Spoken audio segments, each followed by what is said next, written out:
Hey everyone.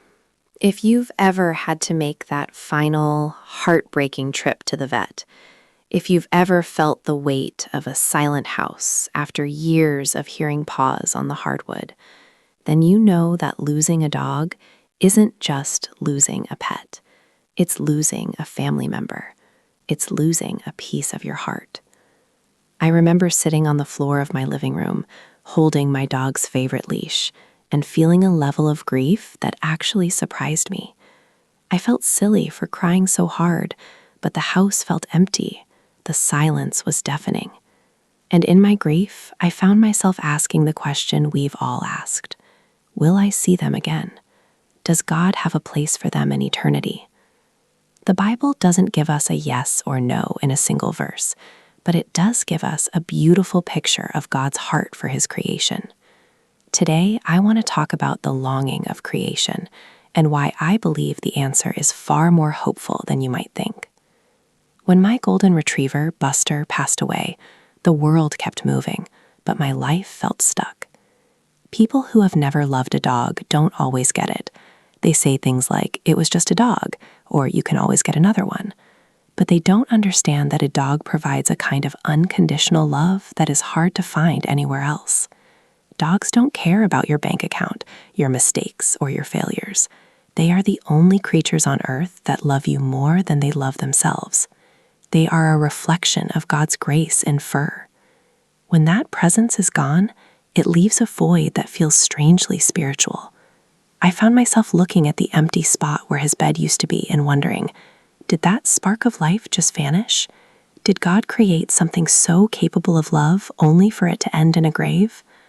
I went to the scriptures, looking for something that spoke to the value of the animals we love. A lot of people think heaven is just for humans, but when you look at the beginning of the story, the Garden of Eden, it wasn't just humans. It was a perfect harmony of people and animals. And when you look at the end of the story, in Isaiah and Revelation, we see a new earth where the lion lies down with the lamb. I stumbled upon Romans 8:19-21, and it changed everything for me.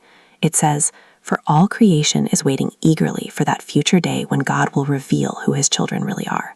The creation looks forward to the day when it will join God's children in glorious freedom from death and decay." Think about that. Paul says that all creation, not just people, is eagerly waiting to be rescued from death. Your dog, your cat, the birds in the sky, all of creation is caught up in the story of redemption. God didn't just make animals as temporary props for the human story. They are part of the very good creation that He loves.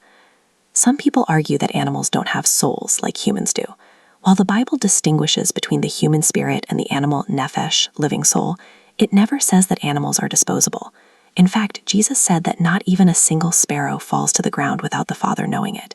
If God is mindful of a sparrow in the field, how much more is He mindful of the creature that was your companion, your comforter, and your friend for 15 years? God is the author of love. He is the one who designed the bond between you and your dog.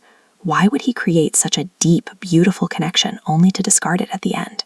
If we as flawed humans want our pets to be with us, how much more does a perfectly loving God care about the things that bring His children joy? The promise of the gospel isn't just that we go to a cloud in the sky. It's that God is restoring all things. The word restore means to bring back to a perfect state. A perfect world includes the creatures that God called good. I started to realize that my grief was actually a form of worship. I was mourning a masterpiece that God had made. I began to pray, not out of desperation, but out of trust. Lord, I know You love Buster even more than I do. I trust him to Your care. I don't think God is in the business of wasting love. If your dog taught you more about loyalty, patience, and joy than most people, that wasn't an accident. It was a gift from the Creator, and God is a giver who doesn't take back His gifts. So, do dogs go to heaven? While I can't show you a specific pet gate in the blueprints of the New Jerusalem, I can show you a God who loves His creation and promises to wipe away every tear. I believe that in the new earth, nothing that was truly loved will be lost. I believe that the God who created the wagging tail and the welcome home bark has a plan for those precious lives that exceeds anything we can imagine. When you lose a pet, you aren't just saying goodbye. You're returning a borrowed gift back to the giver, and you can trust the giver with that gift. Thanks for watching. Here are today's reflection questions. Have you ever experienced a loss that others dismissed as not a big deal, but felt deeply spiritual to you? How did you process that grief? What has a beloved pet taught you about God's unconditional love that you couldn't have learned any other way? Drop your thoughts about the story in the comments below. Your experience might encourage someone else facing the same choice. If this resonated with you, hit that like button, share this with someone who needs to hear it, and subscribe.